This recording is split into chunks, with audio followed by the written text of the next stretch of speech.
Spokeshaves came in a huge variety of shapes and sizes once upon a time. Many trades used them, from coopers to cabinet makers to pattern makers to wheelwrights.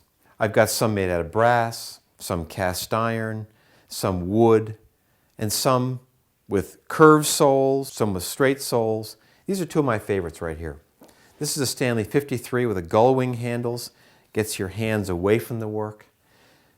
And this is the one, the 52, that I use most of the time. What I like about it particularly is that it's got a thumb screw, and as you move the thumb screw, it opens this bail to open the throat and deepen the cut, or tighten the throat and refine the cut to a much finer cut. The three ways that I would typically use a Spokeshave is cutting a curve, concave and convex. Now if it's a really deep concave curve, you've got to go to a much tighter shave. It's called a cigar shave. But if it's not too concave and too convex, too extreme, you can cut a shaving from one end to the other with luck.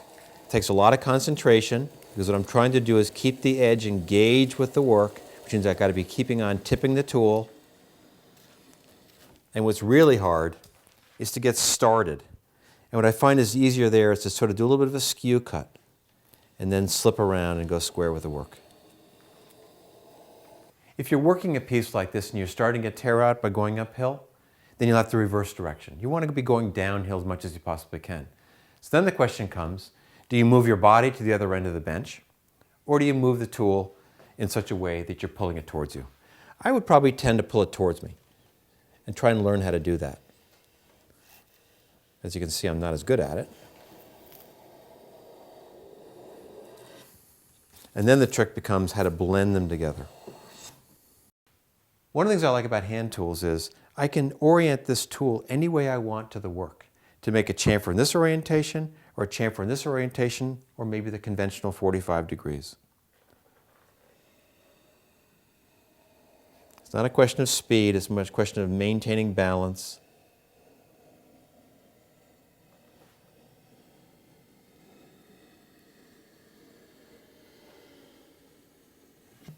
There you go.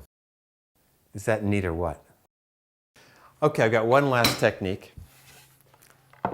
This is a demi-lune I'm working on. And I think what would be nice would be to show you this under bevel.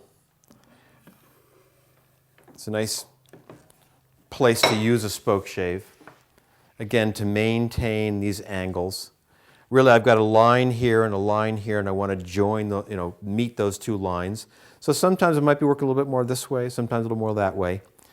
And let's give it a try. Okay.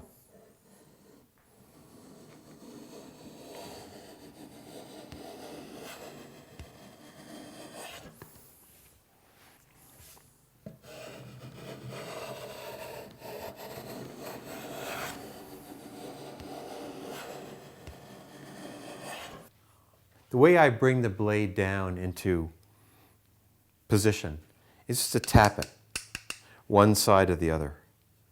If I go too far, tap it up. With Spokeshaves without an adjuster, you might want to consider having the blade slightly projecting deeper on one side than the other. That way it'll give you a range of cuts depending on where you use it on the sole. As someone who designs and builds a lot of curved pieces, I like the variety of Spokeshaves, but I also like the connection I feel to my work